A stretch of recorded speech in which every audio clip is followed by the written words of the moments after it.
Halo, selamat pagi, selamat siang, kapanpun ya teman-teman menonton video hari ini. Nah, untuk video hari ini teman-teman dan kita semua akan belajar bersama tentang pembuatan makalah ya. Atau biasanya teman-teman yang mau nanti melanjutkan kuliah itu bisa belajar dari tips hari ini tentang pembuatan skripsi, karena pada dasarnya skripsi dan makalah itu mirip ya guys, hanya memang mungkin dari segi banyak atau sedikitnya sebuah konten aja, tapi untuk strukturnya, untuk formatnya itu mirip atau bisa dikatakan sama lah ya. Oke, jadi hari ini kita akan belajar bersama tentang pembuatan makalah atau skripsi ya, nanti yang mungkin teman-teman akan melanjutkan kuliah. Dan nanti setelah video ini atau sebelum video ini atau setelah video ini ya, nanti akan ada teman-teman belajar juga tentang pembuatan CV oleh Pak Fatwa bagi teman-teman yang nantinya setelah ini akan melanjutkan bekerja. Oke, sebelum itu Ibu akan mohon izin share screen dulu ya, biar semua tampilannya bisa terlihat. Oke, Ibu akan share screen. Nah, ini dia teman-teman, apakah sudah terlihat? Ibu cek dulu ya. Oke, sudah terlihat ya teman-teman. Nah, pada dasarnya untuk makalah atau skripsi itu ada beberapa hal pokok yang harus teman-teman ketahui sebelumnya ya. Terlepas dari isi dari makalahnya itu sendiri atau konten masalahnya itu sendiri. Jadi yang pertama yang pasti halaman depan itu ada judul ya. Kalau misalnya teman-teman nanti bisa menautkan logo, boleh logo sekolah atau logo universitas. Kemudian nanti ada nama, kemudian ada nomor NIM ya, kalau nomor induk mahasiswa, kalau NIM itu ya. Kemudian nanti prodinya apa, kemudian tahun pembuatan makalah atau skripsinya itu kapan, dan nanti dari universitas dari mana atau sekolah mana gitu ya. Teman-teman bisa buat format seperti ini dulu ya. Kemudian nanti biasanya di halaman kedua itu ada kata pengantar ya. Boleh ditulis ketika kata pengantar. Kebetulan ini Ibu sudah membuatkan format kasarannya ya, dasarnya seperti itu. Nah, nanti biasanya setelah kata pengantar itu ada daftar isi ya. Nah, setelah daftar isi ada yang namanya bab 1. Kita masuk ke bab pertama, yaitu pendahuluan. Kemudian A nanti biasanya ada latar belakang masalah, kemudian B ada rumusan masalah, dan yang ketiga ada tujuan ya. Nanti seperti yang teman-teman tahu, ini kan biasanya bab itu ada bisa 5 ya kurang lebih, atau 3. Jadi bab 1 tentang pendahuluan, bab 2 tentang landasan teori, bab ketiga yaitu tentang metode penelitian, bab keempat itu tentang hasil dan pembahasan, yang bab kelima adalah penutup atau kesimpulan ya. Oke, nah sekarang kita langsung saja.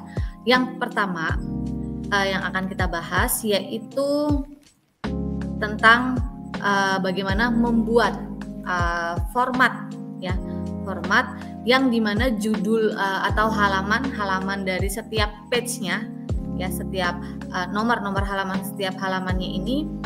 Biasanya kalau di skripsi itu judul itu biasa dikasihnya nomornya I, kata pengantar dikasihnya I, kemudian daftar isi juga I, kemudian masuk ke bab 1 itu pakainya angka tapi lanjutan. Jadi misalnya ya, ini namanya adalah halaman depan gitu ya. Halaman depan ada judul, logo, nama, itu biasanya dikasihnya I1. Kata pengantar itu I2. Dan daftar isi itu I3. Masuk ke bab pendahuluan itu halaman berarti 4 lanjutannya ya, karena tadi yang terakhir adalah I3, I. Berarti yang bab 1 itu 4. Seterusnya seperti itu. Nah, gimana Bu caranya membuat halaman berlanjut tetapi dengan format page-nya yang berbeda gitu ya. Nah, sekarang teman-teman bisa menuliskan seperti ini. Ketika teman-teman membuat satu halaman judul ini, teman-teman bisa menggunakan page layout, kemudian cari bricks, kemudian bisa next page, diklik ya. Diklik next page, nanti teman-teman bisa akan muncul halaman yang kedua. Halaman yang kedua ini nanti teman-teman bisa tulis kata pengantar, ya. Bisa ditulis, ini ibu kasih XXX ini buat contoh aja ya. Nah dari sini teman-teman dibalik lagi ke halaman pertama, bisa masukin halamannya. Misalnya halamannya itu di insert page number. Nah ini ya, teman-teman bisa mau pilih yang mana nih, boleh biasanya di bawah ya, bottom of page. Nah misal mau pilih yang ini, yang ketiga. Nah biasanya kan di sini 1, sedangkan kita teman-teman mau ubah ke I, berarti teman-teman bisa gini, page number, format page, ya. Pilih ke insert, page number, format page. Nah, di sini teman-teman bisa mengubah formatnya, number format ke I. Nah, ya. Start yang pertama berarti ya I1 karena ini tadi halaman depan yaitu bagian judul. Oke, nah udah berubah ya teman-teman nih. Yeay, teman-teman sudah memahami memberikan halaman nomor dengan format yang berbeda ya. Berarti yang keduanya ini karena tadi teman-teman menggunakannya next page ya, page layout terus break, kemudian pilih next page, berarti itu sebenarnya teman-teman sudah bisa dikatakan sudah berbeda untuk format page number-nya ya, dan nomornya itu melanjutkan dari halaman sebelumnya ya. Nah di sini I1 berarti yang dikata pengantar ini karena di sini angka 2, teman-teman bisa mengubahnya ke huruf I juga ya. Oke. Sini insert page number. Nah, di sini bisa continue berarti melanjutkan ya, dengan formatnya pakainya I lagi. Apakah sudah berubah? Ya, sudah berubah ya. Seperti itu ya teman-teman ya. Nah yang daftar isi kita lihat, oke. Yang daftar isi karena ini format caranya sama dengan menggunakan next page ya. Teman-teman bisa mengubah formatnya dulu. Dengan insert, bisa ke page number, format, ini tinggal diubah lagi ke I. Selama belum masuk bab 1 ya teman-teman. Selama belum masuk bab 1 itu berarti masih I. Nah oke, sekarang masuk ke bab 1. Masuk ke bab 1 berarti sudah yang tadi I3 sekarang berubah harusnya jadi 4. Nah, ya sudah berubah jadi 4. Dan seterusnya. Ya, selama masih dalam bentuk konten. Masih masih dengan nomor gitu ya, belum dengan huruf halamannya. Oke. Kenapa bisa seperti ini? Karena nanti ini menentukan untuk teman-teman membuat daftar isi secara otomatis ya, Pak Fatwa ya. Oh ya, BTW, Ibu ini dalam pembuatan proses video ini ditemani oleh Pak Fatwa juga gitu ya. Karena kan kita kolaps ya, teman-teman ya. Kita kolaps. Jadi Ibu yang bagian untuk memberikan atau pemaparan tentang pembuatan makalah secara singkat atau skripsi, mini skripsi. Pak Fatwa yang nanti akan menjelaskan tentang CV ya.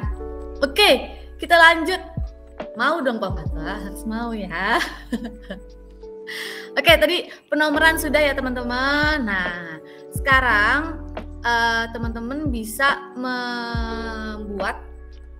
membuat daftar isinya.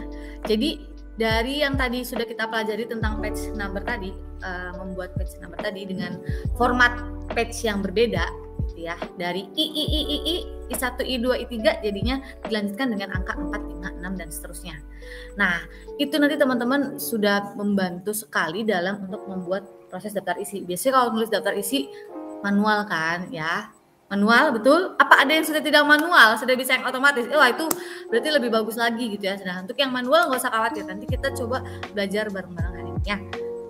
Nah, untuk pembuatan daftar isi ya, yang pertama yang harus kita lakukan adalah kita harus bisa memblok atau bisa memberikan tanda gitu ya, memberikan tanda di setiap judul Misalnya ini, kayak misalnya ini judul ya. Judul ini kan halaman judul ini mau kita masukin ke daftar isi kan. Halaman yang paling awal ya. Cover teman-teman itu kan harus masuk tuh ke daftar isi. Nah, berarti judul yang di dalam covernya itu teman-teman harus blok dulu. Kemudian teman-teman pergi ke reference. Ini bacanya benar nggak sih Bu? Reference ya. Nah, kemudian teman-teman tambah add text. Nah, di sini. Add text. Pilih yang mana Bu? Yang level 1. Kita pilih yang level 1.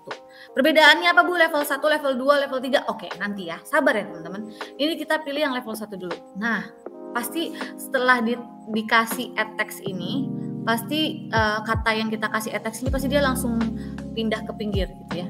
Bukan di tengah-tengah lagi. Bukan di posisi awal lagi. Gak apa-apa, tinggal nanti ini kita pindah lagi ke tengah. Dan pasti akan berwarna biru. Berarti tandanya kata ini sudah bisa nanti teman-teman dapatkan di pembuatan daftar isi yang otomatis. Oke, judul udah, halaman judul cover ya, sudah. Nah, sekarang kata pengantar, ini pasti harus juga masukkan ke daftar isi. Nah, silakan masuk lagi ke reference, kemudian add text, level 1 lagi. Oke, ini kita ubah lagi ke tengah. Kemudian scroll lagi.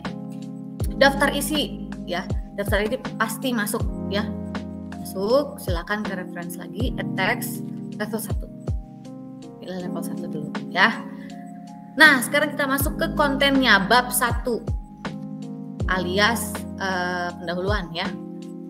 Nah, teman-teman bisa gini, bab 1 pendahuluan di blok, kemudian reference, add text level 1. Oke. Nah, berarti latar belakang masalah gimana Bu? Nah, latar belakang ini teman-teman juga harus, karena A, B, C ini merupakan sub poin dari bab 1. Ya, latar belakang ini teman-teman juga harus masukin karena ini harus masuk di daftar isi. Add text ke level yang kedua, bukan level yang pertama. Jadi yang level pertama ini tuh khusus untuk yang judul-judul. Judul-judul setiap halamannya, kayak misalnya bab 1 pendahuluan itu kan masuk judul ya, judul bab 1. Judul bab 2 misalnya landasan teori itu juga masuk ke level 1. Nah, yang latar belakang ini masuk ke level 2. Rumusan masalah juga masuk ke level 2. Dan tujuan masuk ke level 2 juga. Nah, seperti itu ya. Ini tentang bab 1 atau tentang pembuatan. Oke, dan jangan lupa juga Ibu tadi ini sudah membuat kolom daftar pustaka ya, kolom daftar pustaka. Ini juga Ibu blok karena ini pastinya akan ada di daftar isi. Nah, Ibu kasih level 1 ya. Oke, nah misal nih nanti yang bab 2 juga seperti itu ya teman-teman. Bab 2 tentang landasan teori, berarti yang bab 2 landasan teorinya diubah ke di reference, kemudian add text-nya level 1. Berarti bab 2 misalnya A tentang teori belajar gitu ya. A teori belajar masukkan ke add text level 2 dan seterusnya. Gitu ya. Level 3 itu berarti yang mana? Level 3 itu berarti misalnya di latar belakang masalah ada sub lagi nih tentang apa. Nah, itu masuk ke level 3. Gitu ya. Tapi biasanya level 3 itu jarang sih dipakai, jadi hanya level 1 dan level 2 saja. Oke, nah sekarang gimana Bu cara membuat daftar isi? Ya. Cara membuat daftar isi, jadi teman-teman langsung ke halaman daftar isinya, kemudian masih ke reference lagi ya. Kalau tadi kita format mengubah di text-nya, sekarang kita ke table of contents-nya ya. Kita pilih mau yang mana, mau yang table 1, table 2, bebas. Biasanya sih pakainya yang table 1 ya. Kita klik table 1. Nah, ini dia sudah ada ya teman-teman ya. Tadi judul-judul atau kata-kata yang kita blok, yang kita daftarkan gitu ya untuk dijadikan sebagai daftar isi. Jadi lebih rapi ya teman-teman titik-titiknya. Jadi kita nggak perlu pakai titik-titik gitu nggak usah ya. Nggak perlu karena sudah menyesuaikan seperti itu. Nah kalau misalnya udah seperti ini, teman-teman boleh nih isi ya, misal latar belakang masalah, teman-teman bisa isi apa gitu kan, X gitu kan. Nanti rumusan masalah, juga teman-teman bisa nulis X gitu kan, X. Nah, masuk ke tujuan, ternyata tujuannya ini ada di halaman kedua, misalnya gitu ya, karena satu halaman itu sudah penuh di halaman pertama.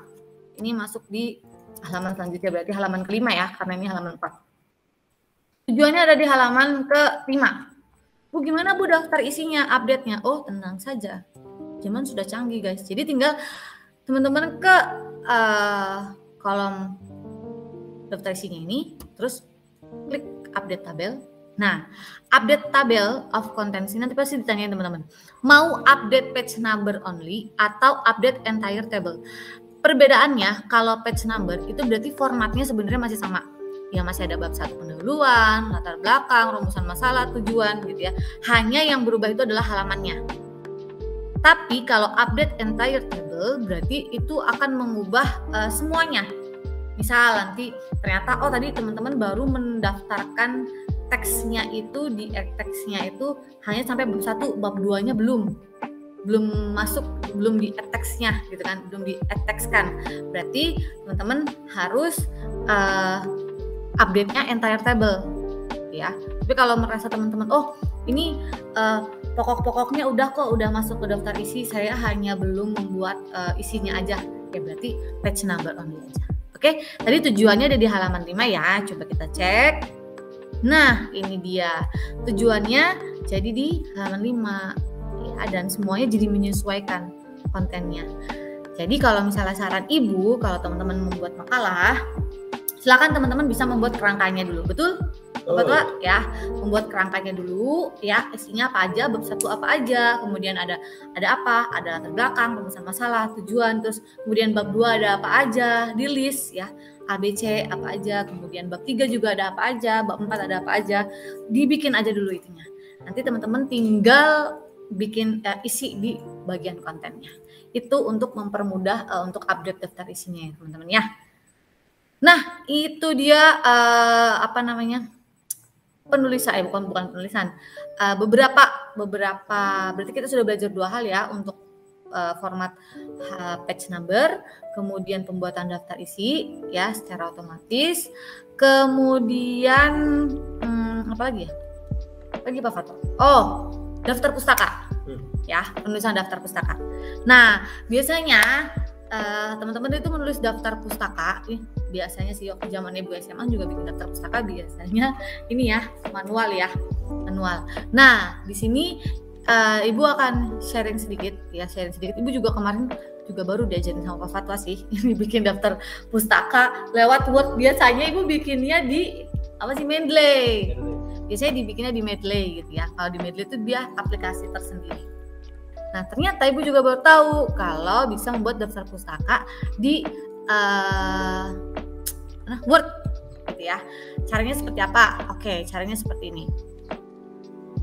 Jadi caranya, misalnya teman-teman harus bikin kalimatnya dulu apa masuk ke ini dulu sih, referensinya dulu? Saya lupa. Kalimatnya dulu. Kalimatnya dulu ya? Oke. Sini Pak Fatwa, aku barangkali lupa. Nah, tada!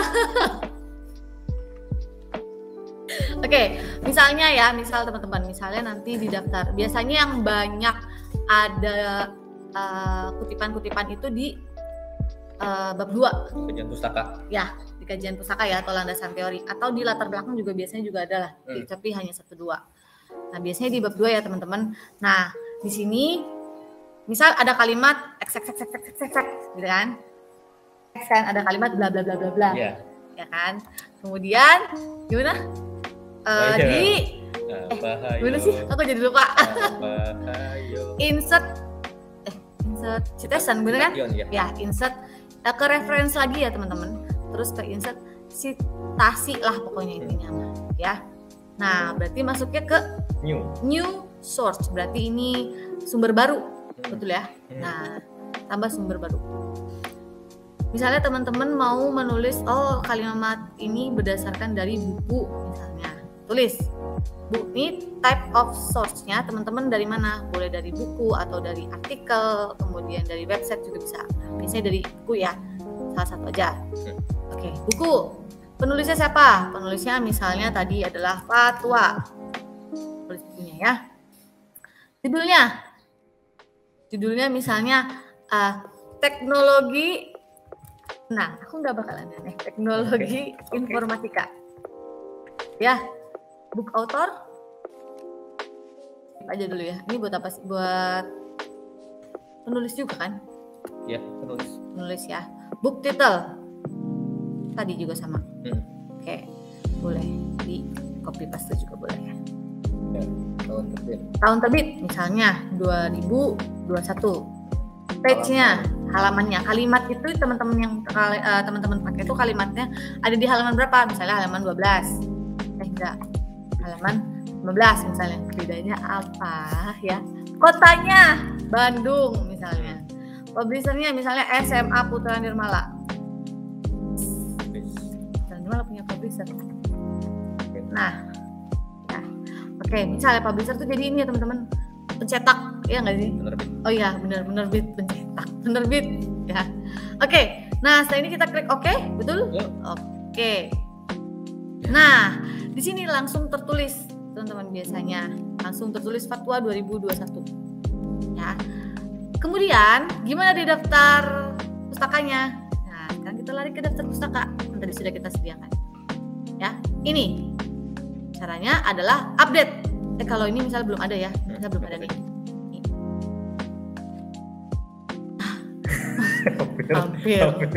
Hampir aja. Tapi ini nggak bisa hilang. Lah gini aja. Berarti tinggal insert ini ya. Bukan. Klik bibliografi ya teman-teman. Boleh bibliografi, boleh reference karena sebenarnya ini ternyata nggak ada yang beda. Sama aja ya, beda judul. Ya, oke, boleh pencet. Ini reference boleh. Nah, ini dia ya. Ada dua nih, soalnya tadi ibu sempat daftarin yang John. Kemarin ibu udah uji coba yang John, ya biar nggak salah. Oke, nah itu ya teman-teman. Jadi saran ibu ini itu nanti sebenarnya bisa diupdate sama halnya dengan daftar isi, ya Pak Foto ya, sama dengan daftar isi. Namun memang saran ibu ketika teman-teman mau menuliskan konten itu langsung dituliskan ininya, insert citasinya, biar nanti ketika teman-teman di daftar daftar pustaka tinggal update aja, gitu. Ya, nanti ini semua halamannya menyesuaikan. Jadi intinya untuk penulisan daftar isi dan daftar pustaka itu harus sering-sering diupdate ya teman-teman ya. Setiap teman-teman misalnya ya pokoknya seingat ya teman-teman itu harus sering update karena biar sesuai dengan halamannya gitu. Begitu itu tentang penulisan daftar pustaka, kemudian daftar isi, kemudian format halaman ya yang bisa ibu bantu sedikit banyak. Sebenarnya kalau skripsi itu juga nanti ada ini sih, nggak cuma daftar isi doang, tapi juga ada namanya daftar tabel, daftar gambar gitu ya. Tapi nanti kita bahas di kedepannya saja ya Pak Fato ya, karena biasanya ini dulu aja yang harus teman-teman pelajari pokok. Kalau daftar tabel, daftar gambar itu sebenarnya prinsipnya sama dengan pembuatan daftar isi juga ya. Intinya sih sama, hanya bedanya nanti ini di sini ada insert table of figure, ada insert caption dulu seperti itu. Nanti akan kita bahas di kesempatan berikutnya karena setelah ini teman-teman akan mempelajari tentang pembuatan CV. Tapi bukan pembuatan yang hanya sekedar buat ya teman-teman ya. Tapi nanti Pak Fatwa juga akan membuatkan menjadi CV yang berbobot. CV yang bagus tuh yang nggak bertele-tele gimana sih? Gitu ya. Oke. Ibu akan stop sharing dulu. Oke. Nggak masuk berarti dari tadi. Nah. Sedih. Oke, terima kasih teman-teman semuanya. Tadi pembelajaran singkat kita tentang pembuatan makalah atau mini skripsi yang bisa teman-teman gunakan juga nanti di kedepannya sebagai mahasiswa. Dan gak usah khawatir bagi teman-teman yang mau lanjut bekerja setelah SMA, teman-teman nanti bisa langsung belajar membuat CV yang berbobot gitu ya, yang yang bagus gitu. Oke, oleh Pak Fatwa. Oke, terima kasih teman-teman semuanya. Semoga konten hari ini dapat berguna bagi teman-teman semuanya di masa yang akan datang. Dan jangan lupa tetap jaga kesehatan dan jangan lupa bersyukur untuk hari ini. Tuhan memberkati. Bye, thank you.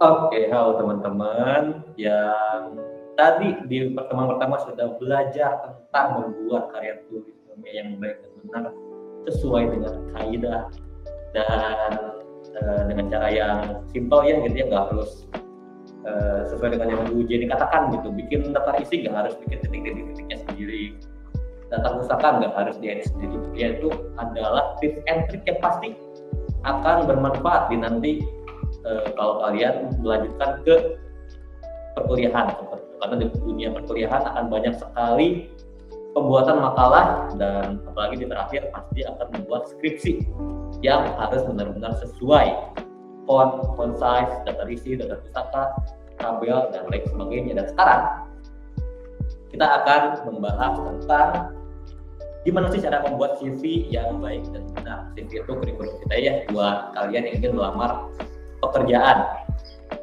Tapi kan Pak, bikin CV bisa di Canva ya? Bisa sih.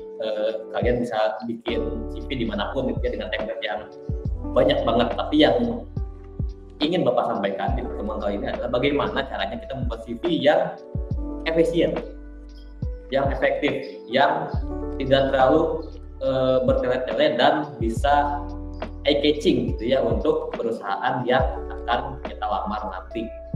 Ini bisa seperti itu. Kalau misalnya template, Bapak juga ini menggunakan Canva karena banyak template-template yang bisa kita gunakan, gitu ya. Oke, kita akan coba masuk ke Canva-nya dulu. Kita akan mencoba untuk membuat sebuah CV sederhana untuk lulusan SMA. Oke, karena ya CV untuk lulusan SMA pasti tidak akan sebanyak konten-kontennya sebanyak mahasiswa atau sebanyak orang-orang yang sudah bekerja sebelumnya gitu ya. Pasti ada konten-konten yang terbatas gitu ya untuk lulusan SMA. Oke.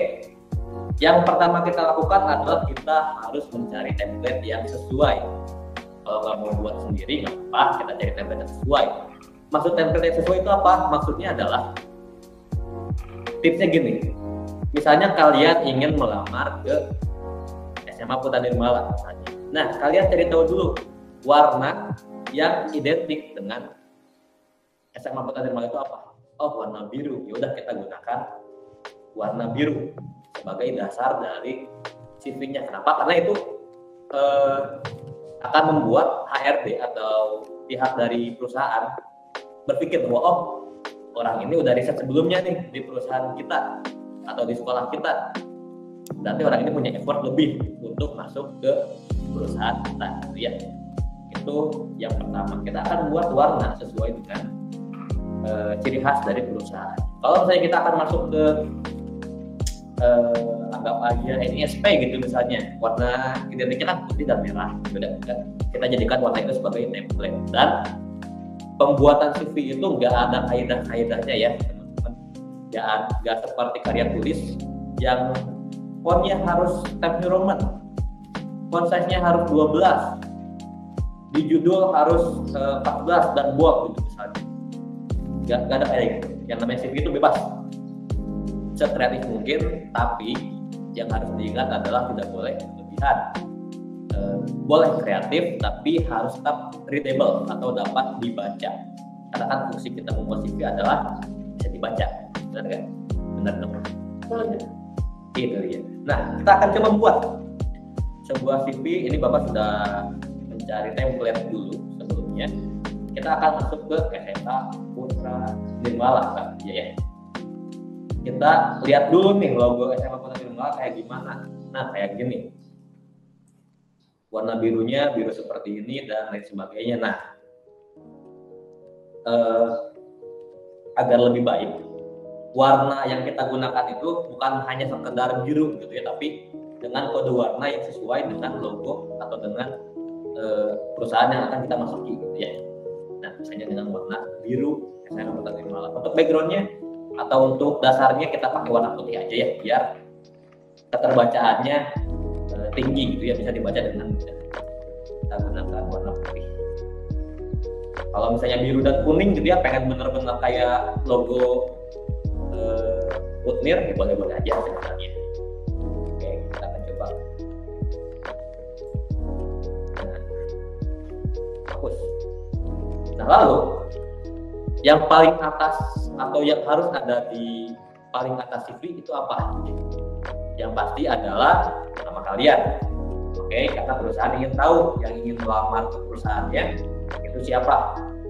Makanya nama itu harus selalu di atas. Ya. Dan ada foto kalian gitu ya. Fotonya. Oke. Pakai foto yang tadi ya. Oke. Selain nama dan foto, yang harus ada di paling atas adalah kalian pengen melamar sebagai apa? Kayak gitu. Nah, itu yang sering miss di fresh graduate gitu ya, membuat CV tapi gak diliatin kalian tuh pengen melamar sebagai apa. Apalagi kalau misalnya keterangan-keterangan di bawahnya itu tidak menjurus ke sebuah perusahaan tertentu gitu ya, atau sebuah pekerjaan tertentu. Jadi di bawah nama itu kalian masukkan kalian ingin melamar sebagai apa, agar pihak perusahaan bisa selektif langsung gitu. Oh,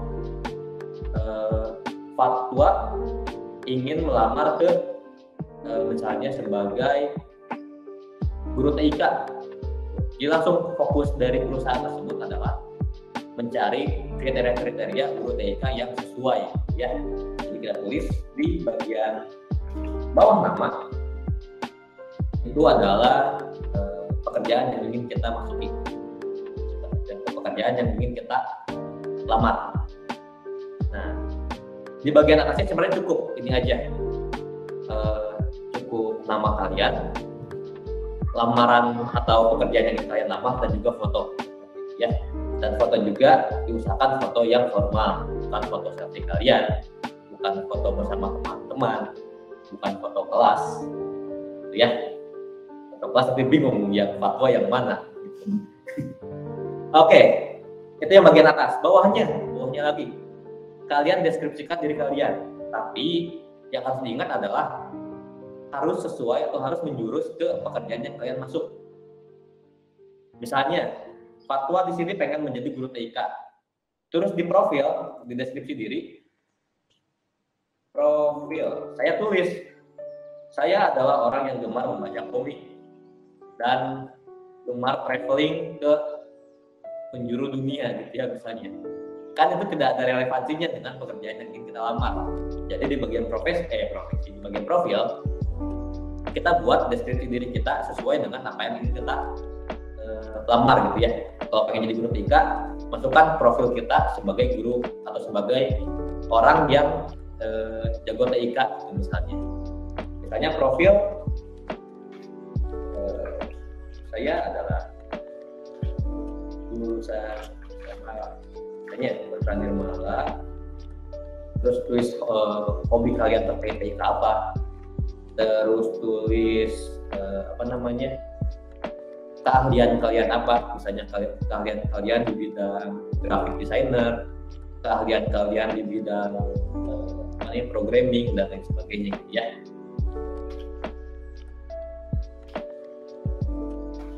Pemrograman khususnya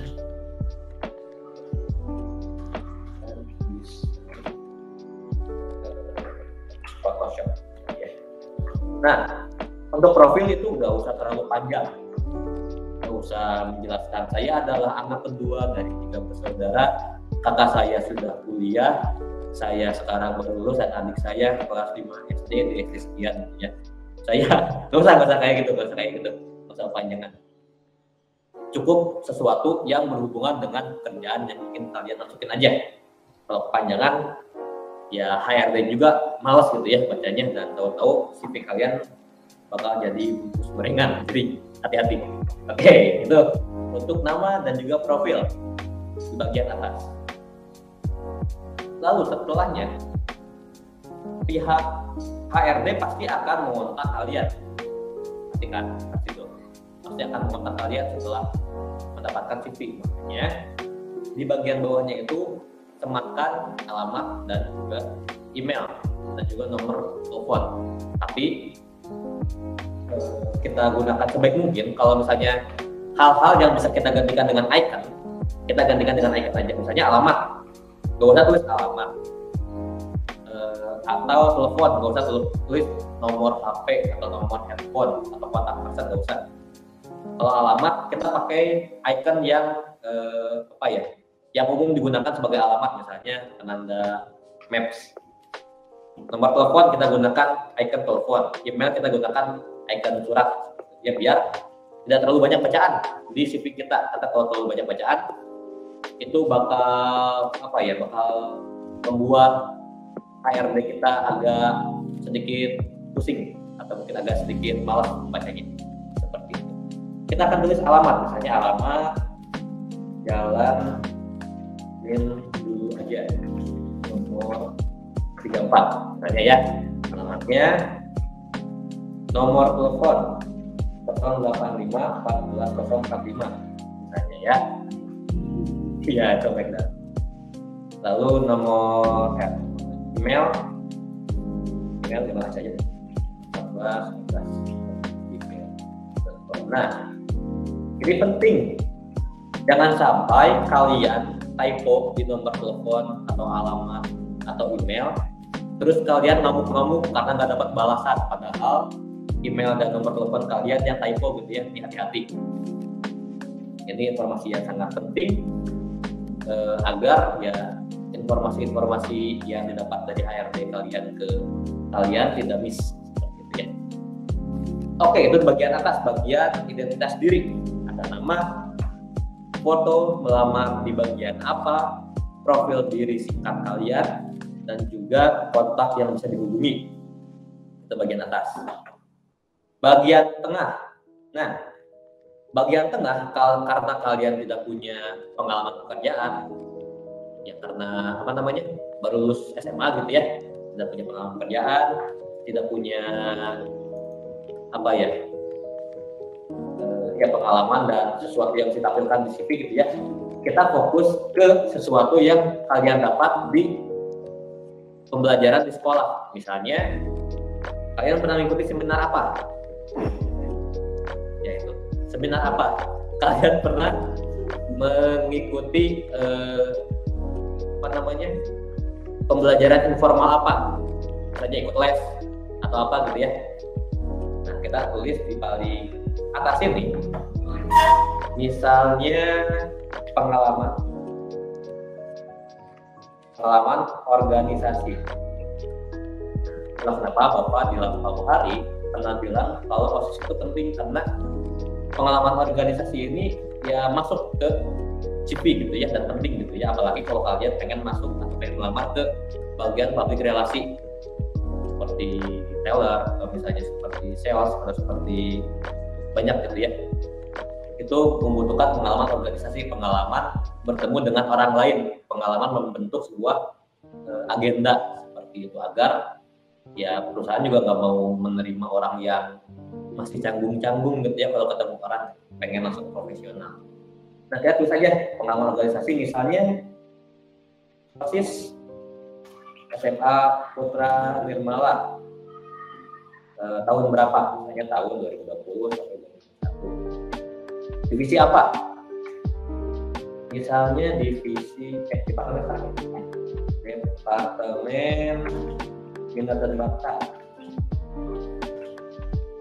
Bawahnya kita bisa tulis di OSIS ini kita sudah melakukan apa aja, misalnya sebagai ketua pelaksana lomba 17 Agustus misalnya ya, dan tulis sebanyak mungkin yang bisa kalian gunakan. Tapi yang harus diingat adalah kita usahakan sesuaikan dengan apa yang akan kita lamar ya. Kalau misalnya ada itu lebih bagus tempatkan paling atas, kalau yang nggak ada ya udah nggak apa-apa. Terus misalnya kita punya pengalaman organisasi lain, tulis di sebelahnya.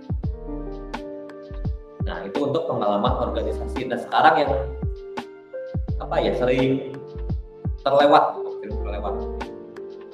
riwayat pendidikan. Nah, di sini Bapak sering menemui CV-CV yang menuliskan riwayat pendidikan dari TK sampai SMA atau sampai kuliah gitu. Padahal kan ya perusahaan nggak mau tahu juga gitu kalian mau TK di mana. Misalnya fatwa TK di TK Mutiara Bunda gitu. Terus juara 1 menyanyi. Ya ngapain gitu?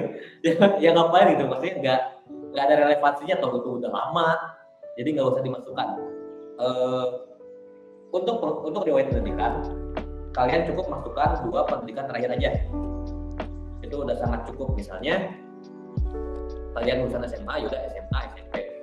Kalian lulusan kuliah, yaudah kuliah S1 dan SMA. Seperti itu. Atau misalnya kalian punya pendidikan formal, non formal, misalnya les komputer di mana gitu ya, tuliskan aja. Oke, riwayat pendidikan.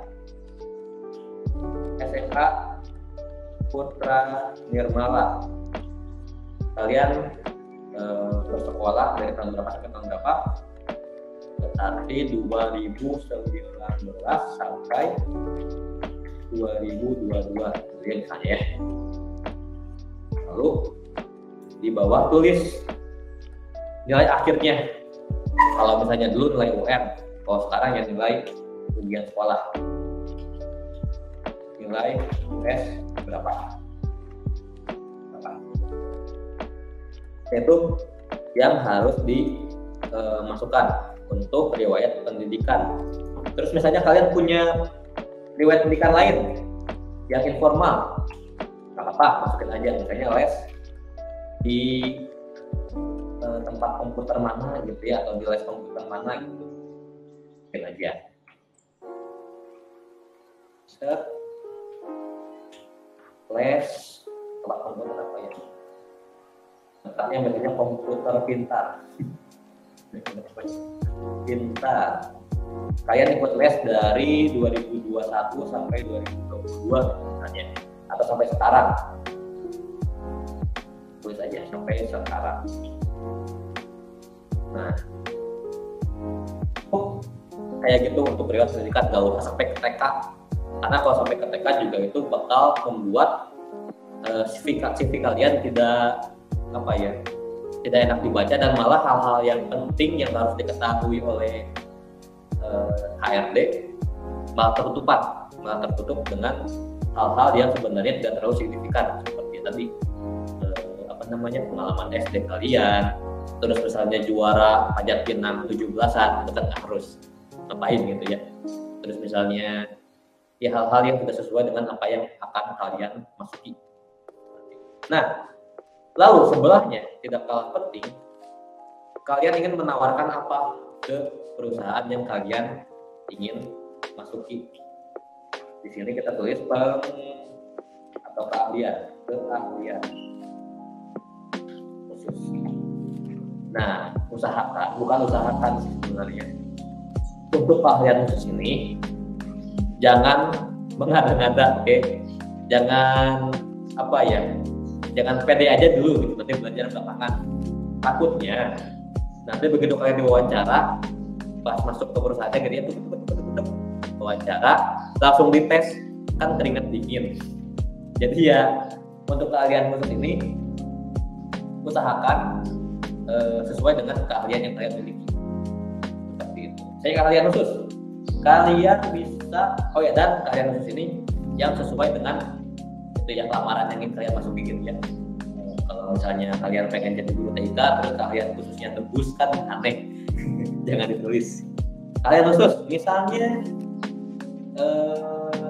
yang paling atas, yang paling berhubungan, bisa programming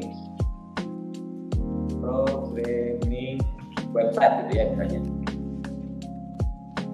programming website. Lalu selanjutnya bisa editing video video. Nah, di sini juga akan lebih baik kalau bisa diperjelas menggunakan apa. Misalnya editing video menggunakan Premiere. Kalau misalnya nggak jelas kan, nanti begitu dites, kalian tes editing video menggunakan aplikasi lain yang kalian nggak familiar kan, itu malah jadi menurunkan kualitas, gitu ya. Jadi mending kita jelas aja di sini. Oke, keahlian khusus kalian di bidang guru TIK udah habis nih, cuman programming website dan editing video. Tambahkan keahlian-keahlian yang masih seenggaknya ada hubungannya dengan pekerjaan yang kalian miliki. Misalnya guru TIK, guru berarti guru itu perlu public speaking yang bagus, biasanya public speaking. Lalu guru juga membutuhkan keahlian bahasa, biasanya kalian bisa berapa bahasa gitu, misalnya bahasa Inggris. Kalau ternyata pasif ya udah biasanya pasif. Tapi selama wawancara diajak ngobrol bahasa Inggris terus, karena kalian khususnya bahasa Inggris terus ternyata kurang bagus, kan malah jadi masalah kedepannya gitu ya. Nah, sebenarnya cukup ini aja yang harus ada di CV. Kalau misalnya ada tambahan-tambahan seperti sertifikat mungkin bisa pernah mengikuti seminar apa aja gitu, bisa. Atau kalian punya sebuah portofolio, itu lebih bagus. Misalnya portofolio pernah membuat apa, kematan juga pernah membuat apa di agenda apa, itu bisa dimasukkan sebagai tambah-tambah nilai untuk CV kalian. Nah, itulah kenapa Bapak bilang CV itu harus menarik dan engaging, karena CV ini adalah hal pertama yang dilihat oleh perusahaan dari kalian. Kan kalian nggak datang langsung ke tempatnya kan, biasanya kalau CV itu kirimnya lewat email. Nah, perusahaan akan tahu kepribadian kalian seperti apa di CV-nya. Kalau CV-nya terlalu simpel, ya itu kurang menarik. Kalau CV-nya terlalu rame, oh berarti ini orangnya narsistik nih, pengen kelihatan banget, nanti malah nggak dibaca seperti itu. Nah, jadi CV itu sederhana aja, sesuaikan dengan apa yang ingin kalian masuki atau apa yang ingin kalian lamar, dan tidak mengada-ngada. Itu sekali lagi ya, tidak mengada-ngada. Dan sekali lagi, di keahlian khusus sebenarnya ini tidak harus ada, pernah lihat sih kalau di keahlian khusus ada bar, misalnya programming website 80% gitu misalnya. Kita kasih lihat ya contoh CV yang ada itu. Nah, misalnya ini graphic design, tuh barnya mentok penuh gitu ya. Nanti kalau misalnya kayak gini, kalian harus mempertanggungjawabkan bar yang kalian tulis. Nanti bagian HRD-nya bilang, ini kamu tulis graphic design 100% bisa. Oh gini aja lama, nanti kan malah kayak gitu. Jadi nggak usah ditulis barnya. Kalau terlalu banyak nanti malah jadi masalah. Terlalu sedikit juga malah jadi bikin ragu. Jadi ya udah, mau tulis aja barnya. Tulis aja kalian harus lihat apa ya. Jadi itu untuk CV. Kalian bisa sebenarnya isi dari sekarang walaupun kalian pengen kuliah juga. Karena ya pengetahuan terkait CV juga bisa digunakan untuk banyak hal gitu ya. Kalian bisa tambah-tambah gitu ya. Tadi misalnya template-nya udah kalian buat nih dari sekarang. Pas kuliah mengikuti BEM. BEM itu semacam OSIS ya. Mengikuti BEM, masukkan di pengalaman organisasi. Terus pas kuliah lulus dapat IPK berapa, masukkan di riwayat pendidikan gitu ya. Kalian bisa menggunakan CV yang sudah kalian buat dari sekarang. Seperti itu. Oke, ada yang ditanyakan? Kalau misalnya ada yang ingin tanyakan, silakan tulis di kolom komentar aja. Nanti akan kita jawab di kolom komentar juga seperti itu ya. Semoga. Oke, itu mungkin untuk hari ini pembelajaran terkait karya tulis ilmiah dari Jenny. dan juga dari Bapak terkait CV. Kelihatan? Oh iya, kelihatan. Ya, terima kasih sudah menyimak dari awal sampai akhir, dan untuk pertemuan kali ini kita sudahi. Ya. Kita tutup dengan dadah. Bye. Thank you. Sampai ketemu lain kali. Dadah.